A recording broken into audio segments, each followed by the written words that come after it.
You know, in the winter, one of the very best baits when you're fishing a lake that's got a lot of vegetation is fishing mats. Because when you get a big cold front and the water gets really cold, a lot of times those fish don't head out to deep water, but they'll snug up under the thickest mat that they can get around. You see a ton of it in Florida, you see a lot of it in Texas, you see a lot of it up north. If you can get in those canopies of matted vegetation, you can really catch some big fish.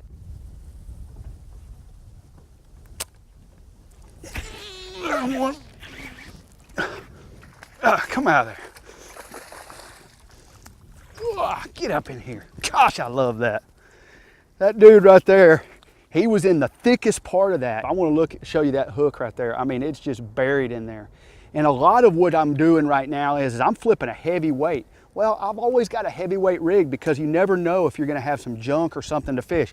This is a 1.25 ounce Strike King tour grade tungsten 4-pounder. That ain't bad. I remember there was a tournament on Okeechobee where punching mats was the only way to do good. And if you got your bait, when it fell through that mat, you'd catch a big fish. The setup for that is totally key.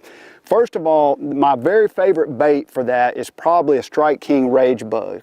This bait right here is in green pumpkin.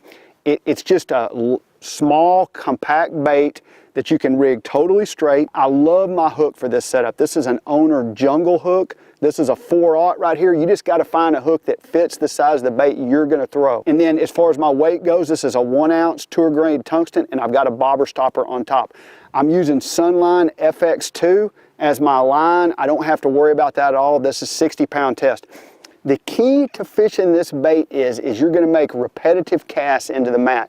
You pitch in one side of the mat, you move to another side of the mat, you move to another side of the mat. When you pitch that bait in there, a lot of times you got to shake it, kind of jiggle it to get it through, and then you just let it free fall. It's got to really free fall. If it doesn't fall naturally really fast, which this is really fast, it's a total reaction bite for those fish, and they're not very aggressive when the water's cold. But if you get it in there, and guys that do this a lot call it soaking it, where you just basically, you're just up and down, basically yo-yoing it up and down. Sometimes you're going to just let it go to the bottom and just leave it there.